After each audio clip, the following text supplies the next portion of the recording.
2027 में चुनाव है, लेकिन उत्तर प्रदेश में अभी से तनाव है। संभल में जमकर बवाल हुआ, एक की मौत हो गई। अखिलेश यादव ने कहा कि ये सब जानबूझकर कराया गया ताकि चुनाव में जो धांधली हुई है उसकी चर्चा ना होने पाए। आज हम इसी पर करेंगे बात। नमस्कार, 4 PM पर आप सभी का स्वागत है।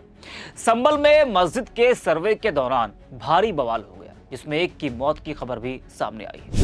बता दें कि संभल में जामा मस्जिद को मंदिर बताए जाने का मामला इस वक्त गरमाया हुआ है। सिर्फ गरमाया नहीं, बल्कि आज भारी बवाल हो गया। इस बवाल में एक की मौत की भी खबर है।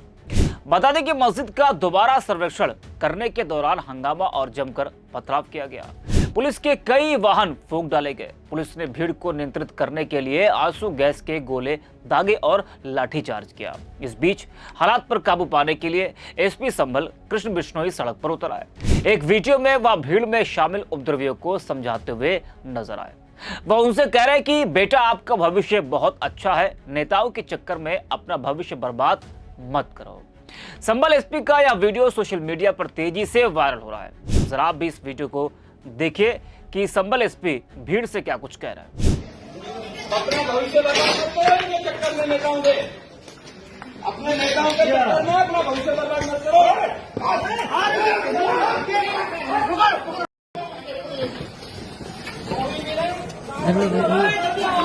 तो देखा आपने किस तरह से भीड़ में शामिल युवाओं को समझाने का प्रयास संभल के एसपी ने किया। होता क्या है कि जब भी कोई हिंसा होती है, बवाल होता है, तो उसमें किसी नेता का बेटा नहीं मरता है। इसमें कोई नेता नहीं शामिल होता उस दंगे में, उस हिंसा में। ना ही कोई उसका बेटा शामिल होता है, ना ही वो शामिल होते हैं। जो जनता है वही शिकार होती है, वही मरती है, वही घायल होती है और वही जाती है जेल। हर हिंसा में, हर मामले में, हर दंगे में यही देखने को मिला है। तो इस वजह से जो संभल के एसपी है, उन्होंने अच्छा काम किया। जो भीड़ थी उसको समझाया कि आप जो है इन नेताओं के चक्कर में मत पड़िए, आपका भविष्य अच्छा है, भविष्य आप बेकार मत कीजिए। दरअसल आज एक बार फिर संभल की जामा मस्जिद में सर्वे का काम किया गया। मस्जिद के अंदर सुबह 7:30 बजे से लगभग 2 घंटे तक सर्वे चला। कोर्ट कमिश्नर रमेश राघव की अगुवाई में टीम ने मस्जिद के विभिन्न हिस्सों का निरीक्षण किया। सर्वे पूरा होने के बाद टीम वहां से निकल गई। इस बीच सर्वे को लेकर भीड़ आक्रोशित हो गई और इसके बाद संभल में तनाव का माहौल हो गया। इस बीच पुलिस और भीड़ के बीच जमकर धक्का मुक्की हुई। एसपी कृष्ण कुमार बिश्नोई और डीएम राजेंद्र पेसिया ने मोर्चा संभाला। वहीं आक्रोशित भीड़ को भगाने के लिए आंसू गैस के गोले छोड़े गए। डीएम और एसपी आक्रोशित भीड़ को समझाने के लिए पहुंचे तो आक्रोशित भीड़ ने नारेबाजी की। वहीं हंगामा कर रही आक्रोशित भीड़ पर बमुश्किल काबू पाने में एसपी और डीएम जुटे हुए हैं। वहीं पत्थरबाजी की घटना के बाद हर गली में ड्रोन कैमरे से भी निगरानी की गई। घरों की छतों पर भी पुलिस बल तैनात किया गया। फिलहाल जो गाड़ियां आग की चपेट में आई है उनकी आग बुझाई, कई गाड़ियों की आग बुझाई गई है। वही इलाके के घरों के दरवाजे भी बंद कर दिए गए। बता दें कि इस मामले की अगली सुनवाई जो है वो 29 नवंबर को होनी है, जिसमें सर्वेक्षण की प्रारंभिक रिपोर्ट कोर्ट में पेश की जाएगी। वहीं संभल हिंसा को लेकर विपक्ष बीजेपी पर हमलावर है। विपक्ष का कहना है कि बीजेपी शासन में कानून व्यवस्था फेल है। विपक्ष का कहना है कि योगी यूपी नहीं संभाल पा रहे हैं। पहले बहराइच में हिंसा हुई, उसके बाद अब संभल में हिंसा हो गई है। वो कहते थे कि जो है इन 7 सालों में उत्तर प्रदेश में कोई दंगा नहीं हुआ, कोई हिंसा नहीं हुई, लेकिन अभी कुछ ही दिनों पहले बहराइच में हिंसा हुई थी, उसके बाद अब ये संभल में। वही संभल में जामा मस्जिद के सर्वे के दौरान बवाल में एक की मौत पर जो है विपक्ष लगातार बीजेपी पर हमलावर है। पहले बहराइच में हिंसा, अब संभल में। विपक्ष का कहना है कि यूपी की कानून व्यवस्था पूरी तरीके से फेल है। योगी जो है वो यूपी नहीं संभाल पा रहे हैं। जी हाँ, वही संभल में मस्जिद के सर्वे के दौरान हुई पथराव और आगजनी की घटना पर समाजवादी पार्टी के अध्यक्ष अखिलेश यादव ने बड़ा हमला बोला है। अखिलेश यादव ने कहा कि संभल में जानबूझकर हिंसा कराई गई है, जानबूझकर संभल में सर्वे टीम को भेजा गया। संभल की घटना को सरकार ने करवाई है। संभल की घटना मुद्दे को भटकाने के लिए हुई है। अखिलेश यादव ने कहा कि इसमें एक युवक की मौत भी हुई है, दूसरे साइड की कोई सुनने वाला नहीं है। वही उन्होंने कहा कि उपचुनाव में धांधली हुई है। चुनाव में एक विधायक को भी अपमानित होना पड़ा। जिनके अंगुली पर निशान नहीं है उनके भी वोट डाले गए। ईवीएम की फॉरेंसिक जांच होनी चाहिए। अखिलेश यादव ने कहा कि संभल में जानबूझकर यह कराया गया ताकि चुनाव की बेईमानी पर चर्चा न हो सके। संभल में यह सब जानबूझकर किया गया है। जिस जीत के अंदर छल होता है उसके पीछे नाटक होता है। ऐसी जीत जीतने वाले को कमजोर करती है। बिना जमीन के जीने वाले खोखले होते हैं। भाजपा को हारने का डर उसी दिन साबित हो गया था जिस दिन वहां से बेले हटा दिए गए थे, पीजे के अधिकारी हटा दिए गए थे। एक और गंभीर घटना हुई है जिसके बारे में आपको जानकारी होगी, संभल की। सर्वे हो चुका था, चुनाव के चर्चा न हो पाए, हमारी आपकी प्रेस गड़बड़ा जाए, इसलिए जानबूझ करके सुबह सर्वे की टीम भेजी है जिससे माहौल खराब हो जाए, कोई चुनाव पर चर्चा न कर सके।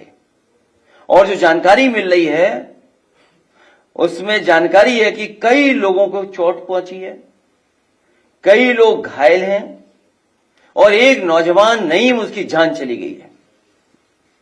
आखिरकार जब सर्वे हो चुका था मस्जिद का, तो दोबारा सर्वे क्यों करा ये सरकार, और वो भी सुबह और बिना तैयारी के। कानूनी और कोर्ट के जो प्रोसीजर उसमें मैं नहीं जाना चाहता हूं कि दूसरे पक्ष की सुनवाई ही नहीं है, कोई सुनने वाला नहीं है दूसरे पक्ष को। और ये जानबूझ के इसलिए किया है कि आज किस बात पे चर्चा। जिनकी उंगलियों पर निशान नहीं है उनके भी वोट डाले गए। वहीं सपा नेता आईपी सिंह ने एक्स पर लिखा कि अपनी कुर्सी बचाने के लिए योगी आदित्यनाथ जी 6 दिसंबर 1992 जैसे हालात बना रहे हैं। 2027 को लेकर अभी से समाज को उकसाने का काम कर रहे हैं। प्रधानमंत्री और गृह मंत्री बिल्कुल मौन है, बटेंगे तो कटेंगे, एक है तो सेफ है। विकास के बजाय यह सब यूपी और देश में चल रहा है। सोशल मीडिया पर भी लोगों की प्रतिक्रियाएं सामने आ रही हैं। सामाजिक कार्यकर्ता डॉक्टर लक्ष्मण यादव लिखते हैं कि यूपी के संभल में जामा मस्जिद सर्वे के दौरान पथराव, मस्जिद में मंदिर होने के सर्वे को लेकर गुस्साए लोगों ने पथराव किया। क्या संभल जिला न्यायालय के पास सबसे जरूरी यही मसला है? क्या कोर्ट में अब कोई न्याय के पेंडिंग मामले नहीं बचे? क्या अब देश में शिक्षा, रोजगार के सारे फैसले हो गए? क्यों इस तरह के संवेदनशील मुद्दे उठाए जा रहे हैं? मंदिर मस्जिद विवाद के मामले ऐसे डील होने चाहिए ताकि और लाठी चलने की नौबत ही ना आए। मगर जब मंशा ही हिंसक हो तो बचना मुश्किल होता है। फिर भी भाजपाई साजिश से बचाना होगा समाज को। भाजपा से सतर्क रहें।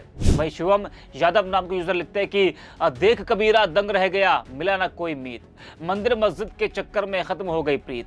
जब सत्ता में सांप्रदायिक ताकतें बैठ जाती हैं तब आपसी भाईचारा और सौहार्द बिगड़ना लाजमी है।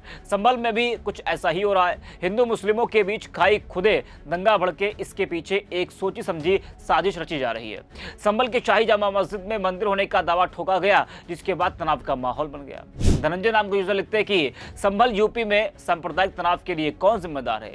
योगी सरकार हर मोर्चे पर फेल है। बहराइच के बाद संभल में आगजनी तोड़फोड़, योगी सरकार सत्ता संभालने में नाकाम है। लगातार सांप्रदायिक सौहार्द बिगाड़ने की कोशिश हो रही है। प्रशासन से उम्मीद है कि हालात जल्द सामान्य हो। तो बहराइच में हिंसा के बाद अब ये संभल में हिंसा हुई है और कई गाड़ियों को आग के हवाले कर दिया गया। एक की मौत की खबर है और कई पुलिस वाले भी घायल हुए हैं, कई उपद्रवी भी उसमें घायल हुए हैं। तो मामला पूरी तरीके से वहां पर बिगड़ता जा रहा है। हालांकि काफ़ी हद तक जो प्रशासन है उसने हालात को काबू करने में वो कामयाब रही, लेकिन सवाल कई उठ रहे हैं कि आखिरकार नौबत किस बात की आ गई, नौबत कैसे आ गई कि संभल में इतनी बड़ी हिंसा हो गई। जी हाँ, विपक्ष लगातार ये बात कर रहा है कि जिस तरीके से विधानसभा उपचुनाव में जो धांधली हुई है उस पर चर्चा ना हो, इसलिए जानबूझकर ये संभल हिंसा कराई गई है। तो इस वीडियो में इतना ही। आज 3 4 PM